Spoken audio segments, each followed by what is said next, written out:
how to enable or disable absolute volume on Samsung Galaxy S26 Ultra. Let's start the video. First of all, go to App Library. Here click on Settings App. Now in Setting, scroll down and click on Developer option.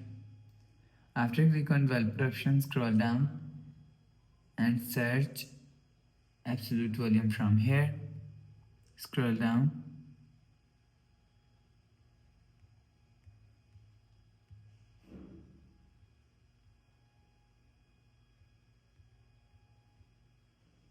You will see. Scroll down. Absolute volume is here. If you want to enable absolute volume, turn on this button. After turn on this button, you will see absolute volume is enabled. If you want to disable absolute volume, turn off this button.